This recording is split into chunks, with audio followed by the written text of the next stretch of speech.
Hello friends, welcome to my YouTube channel the way page education. So friends, এই মুহূর্তে একটা গুরুত্বপূর্ণ breaking update, সেটা হচ্ছে কলকাতা হাইকোর্টের ঐতিহাসিক রায়ে আবারও কিন্তু ওবিসি সংরক্ষণে বড়সড় পরিবর্তন। অর্থাৎ আবারও কি রাজ্যের সমস্ত পরীক্ষা বন্ধ হয়ে যাবে? কি বলা হয়েছে হাইকোর্টের রায়ে, সুপ্রিম কোর্টে কবে এই ওবিসি মামলা উঠতে চলেছে, সমস্ত তথ্য আপনার সামনে আমি ভিডিওর মধ্যে দিয়ে শেয়ার করব। তো বিষয়টা হচ্ছে, এর আগে ওবিসি সংরক্ষণ নিয়ে অর্থাৎ রাজ্য সরকার যে নতুন 140টা লিস্ট প্রকাশ করা ছিল, সেটা কিন্তু কলকাতা হাইকোর্টের ডিভিশন বেঞ্চে সেটাকে কিন্তু স্থগিতাদেশ দিয়েছিল। তারপর কিন্তু সুপ্রিম কোর্টে সেই রায়কে অন্তর্বর্তীকালীন স্থগিতাদেশ দেয় এবং তার ভিত্তিতে রাজ্য সরকার রাজ্যের যে সমস্ত পরীক্ষাগুলো, ভর্তি প্রক্রিয়ার সমস্ত কিছু যে পেন্ডিং ছিল, তার কিন্তু শুরু করার জন্য একটা প্রক্রিয়া শুরু করে, এবং যার ভিত্তিতে অনেকে ডাব্লিউপি থেকে শুরু করে, কেপি থেকে শুরু করে এসএলএসটি যে ওবিসি সংরক্ষণের যে উইন্ডো আপডেট, সেটাও কিন্তু করা চলছে এবং অলরেডি অনেক পরীক্ষার কিন্তু ডেটও ঘোষণা হয়ে গেছে।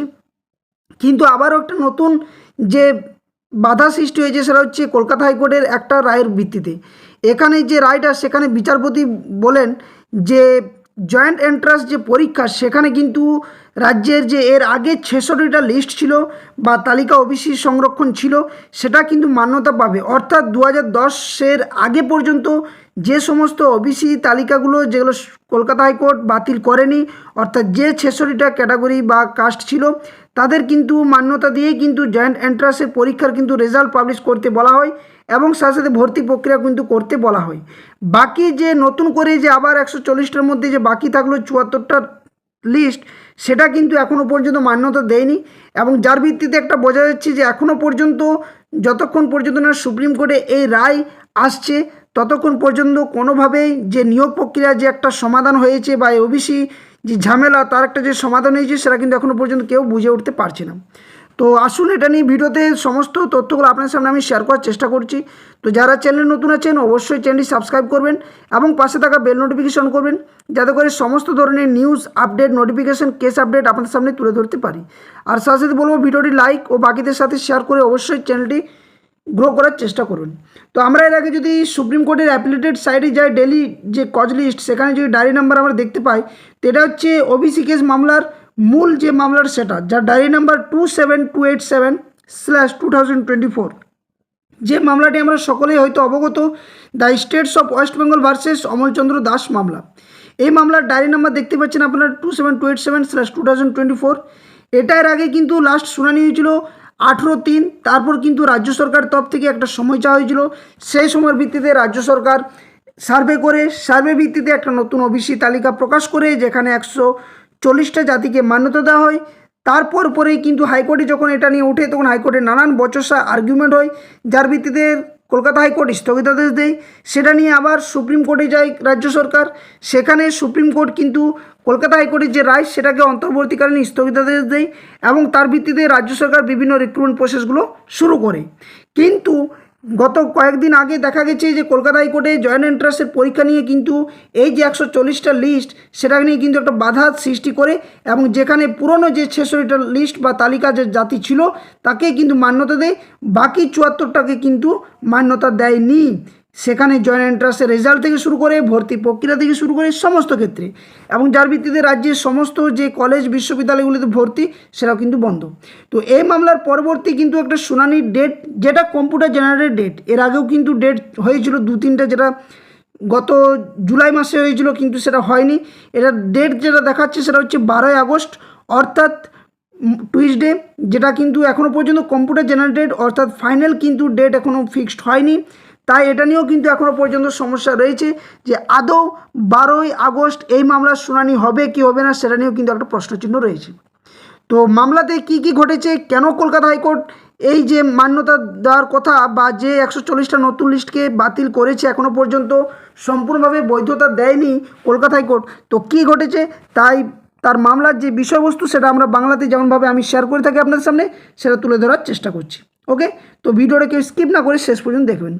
তো এখানে কী বলা রয়েছে না, ওয়েস্ট বেঙ্গল ওবিসি রিজার্ভেশন, যেখানে কলকাতা হাইকোর্ট ঐতিহাসিক রায়ে আবারও ওবিসি সংরক্ষণে বড়সড় পরিবর্তন করতে চলেছে। তো দীর্ঘদিন ধরে পশ্চিমবঙ্গে ওবিসি সংরক্ষণ নিয়ে কলকাতা হাইকোর্টে, এমনকি সুপ্রিম কোর্টে মামলা চলছিল। অবশেষে সুপ্রিম কোর্টের তরফ থেকে সমস্ত ওবিসি সংরক্ষণকে সুযোগ করে দিলেও পশ্চিমবঙ্গের সংরক্ষণ নীতিকে এক যুগান্তকারী পরিবর্তন আনলো কলকাতা হাইকোর্ট। কলকাতা হাইকোর্ট এক ঐতিহাসিক রায় দিল, যেখানে ওবিসি সংরক্ষণ নিয়ে আবারও তোলপাড় শুরু হবে রাজ্যে। ইতিমধ্যে বিচারপতি কৌশিক চন্দ্রের বেঞ্চের এই রায় শুধু শিক্ষা ও চাকরি নয়, অন্যান্য ক্ষেত্রেও বিশেষ করে রাজ্যের সামাজিক কাঠামোতেও কিন্তু গভীর প্রভাব ফেলবে বলেও মনে করছেন অনেক বিশেষজ্ঞদের মতে। এখানে কলকাতা হাইকোর্টের তরফ থেকে যে রায় দেওয়া হয়েছে সেখানে বলা হয়েছে যে রাজ্যে শুধুমাত্র 2009 সালের ওবিসি তালিকা অনুযায়ী, এই লাইনটা মার্ক করবেন সকলে, যেখানে আমি বলছি যে 2009 সালের ওবিসি তালিকা অনুযায়ী সংরক্ষণ কার্যকর হবে। বাকি যে সাম্প্রদায়িকগুলোকে যুক্ত করা হয়েছিল সেগুলো বাদ পড়বে। অর্থাৎ এই সিদ্ধান্তের ফলে রাজ্যের প্রায় 74টি সম্প্রদায় আপাতত সংরক্ষণের সুবিধা থেকে বাদ পড়তে পারে। এর আগে হয়তো অনেকেই দেখেছেন যে আমি ভিডিও বানিয়েছিলাম যেখানে নতুন করে আবার রিভ্যালিডেশন বা রিইস্যুয়েন্স যে প্রক্রিয়াটা সেটাও কিন্তু বিভিন্ন ব্লকে, এসডি অফিসে, বিভিন্ন জেলাতে কিন্তু শুরু হয়ে গেছে। তাও কিন্তু এখনও পর্যন্ত এটা নিয়ে কিন্তু অনিশ্চিত রয়েছে। এবং আরেকটা কথা আপনাদের মনে করিয়ে দিই যে গত কিছুদিন আগে কেপিএসআই যে কলকাতা পুলিশ যে সাব ইন্সপেক্টর এবং সার্জেন্ট যে পরীক্ষা, সেখানে কিন্তু ওবিসি যে আপডেট, অর্থাৎ যাদের ওবিসি সংরক্ষণ নিয়ে আপডেট করা ছিল না তাদের কিন্তু আপডেটের জন্য উইন্ডো ওপেনেও কথা বলা হয়েছে। কিন্তু সেখানে নিচে একটা রায় বা বিষয় লেখা ছিল, যেটা রাজ্য সরকার বা বিভিন্ন বোর্ড যেগুলো থেকে এক্সামগুলো কন্ডাক্ট করেছে, সেখানে পিআরবি থেকে শুরু করে ডাব্লিউবিএসএসসি থেকে শুরু করে সমস্ত বিষয়, সেখানে কিন্তু একটা বিষয় নিচে সমস্তভাবে উল্লেখ করা রয়েছে এবং ডিটেলসভাবে নোটেড করে দেওয়া রয়েছে যে সাবজেক্ট টু আউটকাম, এবং যেটা রয়েছে যে সুপ্রিম কোর্টের যে রায়, সেই রায়ের ভিত্তিতে কিন্তু পরবর্তীতে ওবিসি সংরক্ষণ আদৌ থাকবে কি থাকবে না, এই নতুন 140টা লিস্ট আদৌ মান্যতা পাবে কি পাবে না, সেটা কিন্তু এখনও বিচারাধীন বিষয়। এখানে কি বলা হয়, অর্থাৎ এখানে বলা হয় যে নতুন করে যে যুক্ত হওয়া 74টি সম্প্রদায় আপাতত কোনো চাকরির ক্ষেত্রে বা কোনো ভর্তির ক্ষেত্রে সংরক্ষণের সুবিধা পাবে না বলে কিন্তু কৌশিক চন্দ্র মহাশয়ের যে বেঞ্চ সেখানে কিন্তু শুনানিতে রায় দেন। ইতিমধ্যে শাসক দলের তরফ থেকেও কিন্তু বলা হয়েছে যে তারা এই রায়ের বিরুদ্ধে সুপ্রিম কোর্টে যাবে, যেখানে শিক্ষামন্ত্রী থেকে শুরু করে জয়েন্ট এন্ট্রান্স বোর্ডের প্রার্থীরা যে বোর্ড, ওনারাও কিন্তু এটা নিয়ে কিন্তু একটা সাংঘাতিক সমস্যার মধ্যে পড়ে গেছে, যেখানে অনেক পরীক্ষার্থী এত বড় একটা পরীক্ষার যে এক্সাম সেখানে দিয়েছে, তাদের কিন্তু এখনও পর্যন্ত কোনো ফল প্রকাশ হয়নি। সাথে সাথে রাজ্যের বিভিন্ন বিদ্যালয় থেকে শুরু করে, কলেজ থেকে শুরু করে, বিশ্ববিদ্যালয় থেকে শুরু করে সমস্ত জায়গাতে ভর্তির যে পোর্টাল, সেটা দিন দিন কিন্তু যে ভর্তির পোর্টালটা সেটা কিন্তু বাড়িয়ে চলছে, কিন্তু এখনও পর্যন্ত যেহেতু সমাধান ঘটেনি, তার জন্য কিন্তু সেরকমভাবে ভর্তি হতে পারছে না বা প্রক্রিয়া এখনও পর্যন্ত শিথিল অবস্থাতে রয়ে গেছে। তো সংরক্ষণ নীতি যাতে সঠিকভাবে পুনর্বিবেচনা হয় এবং এই সংরক্ষণ যাতে সকল সম্প্রদায় সঠিকভাবে পায়, অর্থাৎ যেটা পুরনো এবং নতুন, এদিকে বিচার বিবেচনা করার জন্য কিন্তু কথা বলা হবে বলে রাজ্য সরকার তরফ থেকে জানা হচ্ছে যে সুপ্রিম কোর্টে যাবে। এর পাশাপাশি বিরোধী দলগুলো কি প্রমাণ করছে না, এই রায় প্রমাণ করছে যে সরকার সংরক্ষণ নিয়ে রাজনৈতিক সিদ্ধান্তের চেষ্টা করেছিল, তাই রাজনৈতিক স্বার্থসিদ্ধির জন্য সরকার নতুন সম্প্রদায়গুলোকে যুক্ত করছে। তো এটা নিয়ে যেমন রাজনৈতিকভাবে একটা চলে, সেটা তো চলছেই, কিন্তু আসল সমস্যাটা হচ্ছে আমাদের যারা হয়তো বিভিন্ন চাকরি পরীক্ষা যারা প্রিপারেশন নিচ্ছি, বা যারা বিভিন্ন ভর্তি থেকে শুরু করে বিভিন্ন জায়গাতে যে ওবিসি একটা কাস্ট যেখানে সার্টিফিকেট অবশ্যই প্রয়োজন পড়ে, সেখানে কিন্তু সমস্যা তৈরি হচ্ছে। তো সুপ্রিম কোর্টে মামলার এখানে ভবিষ্যৎ কী, এটা নিয়ে আপনাদের সামনে একটু তুলে ধরি। মামলাটি এখন যেহেতু সুপ্রিম কোর্টে বিচারাধীন, এখনও এই মামলায় কী হবে বলা যায় না, তবে সোমবার শুনানি হওয়ার কথা, অর্থাৎ সোমবার কিন্তু নয়, এটা কিন্তু মঙ্গলবার শুনানি হওয়ার কথা রয়েছে। এরপরে যদি সুপ্রিম কোর্ট হাইকোর্টের রায় বহাল রাখে তবে এটি দীর্ঘমেয়াদী কার্যকর হবে, আর যদি স্থগিত রাখে তবে বর্তমান সংরক্ষণ নীতি চালু থাকবে। এই বিষয়ে একটু বোঝার চেষ্টা করুন সকলে। না, সুপ্রিম কোর্ট যদি হাইকোর্টের রায়কে বহাল রাখে তবে এটি দীর্ঘমেয়াদী কার্যকর হবে, অর্থাৎ কি না 46টা কাস্টকেই কিন্তু তখন মান্যতা দেওয়া হবে, কারণ সেখানে কলকাতা হাইকোর্টের রায়কে যদি মান্যতা দেয়। আর যদি স্থগিতাদেশ রাখে তবে বর্তমান যে সংরক্ষণ, অর্থাৎ যে 140টা জাতি, সে 140টা জাতিকে নিয়ে কিন্তু রাজ্য সরকার কারুকার্য বা যে নিয়োগ প্রক্রিয়া, ভর্তি প্রক্রিয়া সেটা চালাতে পারে। এখন আমাদের সকলের দেখার বিষয় যে সুপ্রিম কোর্টের রায় কোন দিকে যায় এবং কবে এই মামলার শুনানি হচ্ছে। তো সাধারণ মানুষদের জন্য এর প্রভাব তো পড়ছেই, যেখানে হাইকোর্টের রায় সাধারণ মানুষের উপর ভীষণভাবে প্রভাব পড়বে বলেও মনে করা হচ্ছে, যেখানে বিশেষ করে ছাত্রছাত্রীদের থেকে শুরু করে চাকরি প্রার্থীদের উপর এই তালিকা বা এই যে এখনও পর্যন্ত যে সমস্যা মেটেনি সেটা নিয়ে কিন্তু এখনও একটা পুরনো সমস্যার সাথে নতুন সমস্যা একটা যুক্ত হয়ে গেছে। তো এখানে দুটো বিষয় আপনাদের সামনে তুলে ধরি। একটা হচ্ছে 2009 বনাম নতুন তালিকা নিয়ে। তো বছরে মোট সম্প্রদায়ের সংখ্যা, বিভাগ, সংরক্ষণের শতাংশ এবং বর্তমান অবস্থা কী। যে 2009 সালে যেটা ছিল সেখানে 46টা, যেখানে একক বিভাগ হিসেবে রাখা হয়েছে, এবং 7% সংরক্ষণ যেটা ছিল 2009 বা তার আগের সংরক্ষণে, এবং এই 7%কে কিন্তু বহাল রাখা হয়েছে এখনও পর্যন্ত কলকাতা হাইকোর্টের রায় অনুসারে।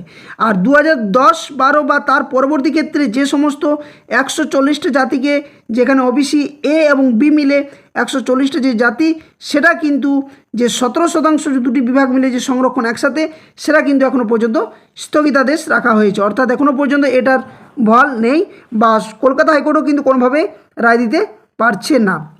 তো এখানে কিন্তু কিছু ফ্যাক্ট আছে আপনাদের সামনে তুলে ধরি, যেগুলো হয়তো অনেকেরই প্রশ্ন থাকতে পারে। তো অবশ্যই কিন্তু বিষয়গুলো দেখুন যে কী বিষয়গুলো আমি আপনার সামনে তুলে ধরছি। প্রশ্ন হচ্ছে 1 নম্বর, যে এখন কি সব ওবিসি সংরক্ষণ পাবে, ছাত্রছাত্রী কি সংরক্ষণ পাবে, এটা একটা প্রশ্ন। কি বলছে না, এখন কি সব ওবিসি ছাত্রছাত্রী সংরক্ষণ পাবে। তো এখানে প্রশ্নের যে উত্তর সেটা আমি আপনার সামনে দিয়ে দিই, সেটা হচ্ছে সরাসরি না। কারণ কি, কারণ এখানে একটা বিষয় আপনার সামনে তুলে ধরি, যে না এই কারণে বলা হচ্ছে যে শুধুমাত্র 2009 সালের তালিকায় থাকা 66টি সম্প্রদায়ের সদস্যরা পাবেন। বাকি যে 140-এর মধ্যে 76টি যারা রয়েছে, তারা কিন্তু এই তালিকা 144 নয় 140 সম্প্রদায় কিন্তু এই ভিত্তিতে কোনোভাবে সংরক্ষণ আর পাচ্ছে না বা বঞ্চিত থাকছে এই মুহূর্তে। নেক্সট 2 নম্বর প্রশ্ন আপনাদের সামনে তুলে ধরেছি, সেটা হচ্ছে আগে যারা নতুন তালিকায় সুবিধা পেয়েছেন তাদের কি হবে। তো এ বিষয়ে আদালতের সুনির্দিষ্ট নির্দেশ এখনও আসেনি, তবে সম্ভাবনা আছে ইতিমধ্যে পাওয়ার সুযোগ বাতিল হবে না। অর্থাৎ ইতিমধ্যে যারা চাকরিতে বা স্কুল কলেজে ভর্তি হয়েছেন, তারা চাকরির যে বহাল সেটা রাখতে পারবে বা পড়াশোনা চালিয়ে যেতে পারবে। অর্থাৎ এর আগে যেগুলো ঘটেছে সেক্ষেত্রে, অর্থাৎ 2010-এর আগে যে ওবিসি যে সার্টিফিকেট ছিল সেখানে যেগুলো বাতিলও পড়ে গেছে, তাদেরও কোনো কিছু অসুবিধা হবে না। 3 নম্বর প্রশ্ন হচ্ছে যে এই রায় কি স্থায়ী। তো এটা হচ্ছে না, এই রায় কিন্তু স্থায়ী নয়, তবে সুপ্রিম কোর্টের রায়ের পর পরিস্থিতি বদলাতে পারে। এখন আমাদের দেখতে হবে সুপ্রিম কোর্টের রায় কী আছে, এবং সেই রায়ের উপরেই কিন্তু এর স্থায়িত্ব নির্ভর করবে বলেও মনে করা হচ্ছে। তো অবশেষে বলা যায় একটা বিষয়, যে নতুন করে আবার কলকাতা হাইকোর্টে এই রায় পশ্চিমবঙ্গের সংরক্ষণ নীতিতে বড়সড় পরিবর্তন এনেছে। যারা পুরনো সম্প্রদায়ভুক্ত ছিল তাদের জন্য এটি যেমন আশীর্বাদ, কিন্তু যারা নতুন করে সম্প্রদায়ভুক্ত তাদের জন্য এটি কিন্তু একটা বড় ধাক্কা। অর্থাৎ যারা অ্যাপ্লাই করছে তাদের জন্য কিন্তু সমস্যা হতে পারে। এখন রাজ্যের চোখ সুপ্রিম কোর্টের দিকে, যেখানে এই ঐতিহাসিক মামলা চূড়ান্ত রায় নির্ধারণ করবে পশ্চিমবঙ্গের ওবিসি সংরক্ষণের ভবিষ্যৎ নিয়ে। তো এই ছিল আপনাদের সামনে মূল বিষয়, যে ওবিসি কী চলছে।